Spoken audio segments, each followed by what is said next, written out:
అందరికీ praise the lord. బాగున్నారా?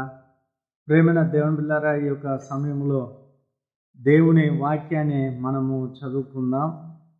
లూకా సువార్త 10వ అధ్యాయము 40వ వచనాన్ని మనం చదువుకుందాం. లూకా సువార్త 10వ అధ్యాయము 40వ వచనము. మార్త విస్తారమైన పని పెట్టుకొనుట చేత తొందరపడి ఆయన వద్దకు వచ్చి, ప్రభువా, నేను ఒంటరిగా పని చేయుటకు నా సహోదరిని నన్ను విడిచిపెట్టనందున నీకు చింత లేదా?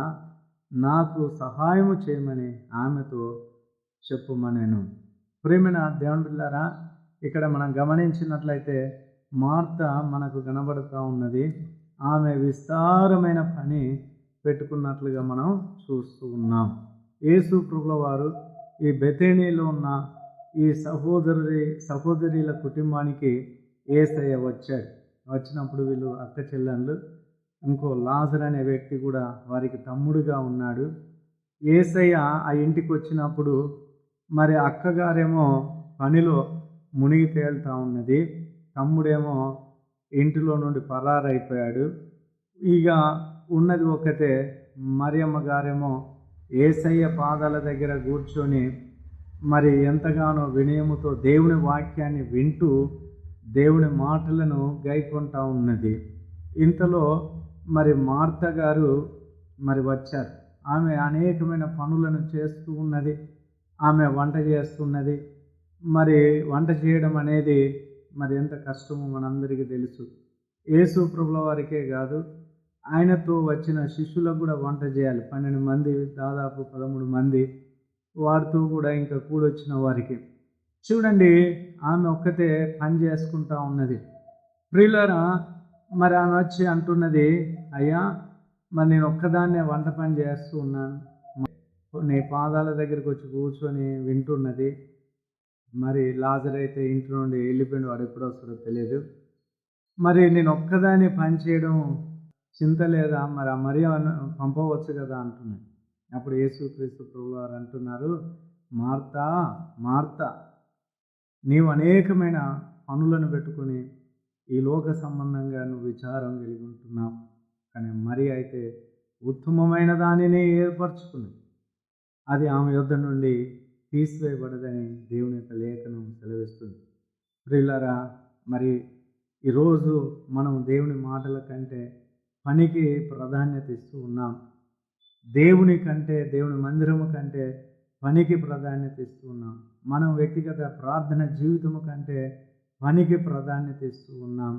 దేవుని కంటే ఎక్కువగా పని పని పని పట్ల మరి శ్రద్ధ కలిగి మనం ఉంటున్నాం.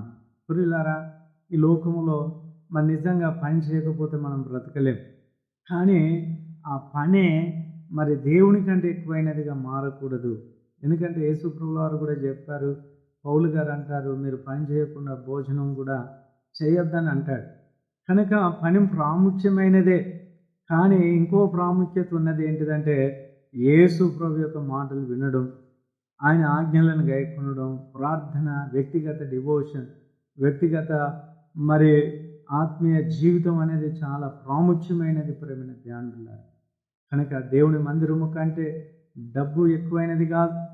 ప్రార్థన జీవితం కంటే, ఆత్మీయ జీవితం కంటే డబ్బు ఎక్కువైనది కాదు. ఈరోజు చాలామంది మరి పనులను చూసుకొని మందిరం మానేస్తున్నారు. ప్రియులారా, అలాంటి వారిగా మనం ఉండకూడదు. దేవుని కంటే ఎక్కువగా మనం దేనిని ప్రేమించకూడదు, పనిని కూడా ప్రేమించకూడదు, డబ్బును ప్రేమించకూడదు. అందుకే అక్కడ మార్తను దేవుడు మందలించాడు. నువ్వు అనేకమైన పనులను పెట్టుకున్నావు, మరి అయితే ఉత్తమమైన దాన్ని ఏర్పరచుకున్నది, అది ఆమె యొద్ద నుండి తీసివేయబడదని మనం చూస్తున్నాం. కనుక ఆమెను మెచ్చుకున్నాడు. ప్రియులారా, మరి ఒకరోజు యేసయ్య వస్తాడు. వచ్చినప్పుడు మనం ఆయన రాకడలు ఎత్తబడతాం. కానీ ఎవరు విడవబడతారు? ఈ భూలోక సంబంధులు, డబ్బు, పని, సంపాదన, ఏదైతే దేవుని కంటే ఎక్కువగా ప్రేమిస్తున్నారో వారందరూ కూడా విడవబడతారు. కనుక ప్రేమైన దేవుని ఆధ్యాత్మిక జీవితం కూడా అవసరమైనది. మన పని కంటే గొప్పదై ఉంటున్నది. దేవునితో మనం గడపడం, మరి ఏకాంతంగా ఆయన మాటలు వినడం, ఇంకా లోతైన విషయాలను తెలుసుకోవడం, ఇంకా లోతైన ఆత్మీయ జీవితం కలిగి ఉండడం. నా ప్రేమైన దేవుని బిడ్డ, ఈ మాటలు వింటున్న నీవు దేవునికి సరి అయిన ప్రాధాన్యత ఇవ్వట్లేదా? నీ పనికే ఇస్తున్నావా? డబ్బుకే ఇస్తున్నావా?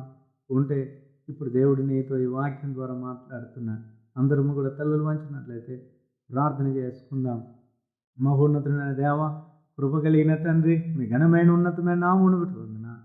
ఇదిగో ప్రభా, మార్త వల్ల మేము ఉంటున్నామేమో, మరి అయితే ఉత్తమమైన దాన్ని ఏర్పరచుకుని అది ఆమె యొద్ద నుండి తీసివేయబడదు ప్రభా. మరి అటువంటి మీ వాక్యము ఉత్తమమైనది, ఉన్నతమైనది ప్రభా. అటు వాక్యానికి మేము ప్రాధాన్యత ఇచ్చినట్లు, మీకు ప్రాధాన్యత ఇచ్చినట్లు ప్రభా, మా జీవితంలో మేము అలాగునున్నట్లుగా నీ కృపని అని ఈ విన్న వాక్యమును బట్టి మీకు వందనాలు.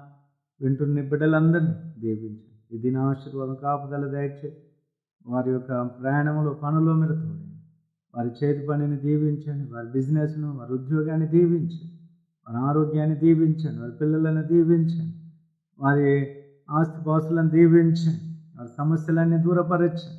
ఉన్నతుని మేలుతో నింపమని యేసు నామములో ప్రార్థిస్తున్నాము తండ్రి. Praise the Lord. అందరికీ వందనాలు.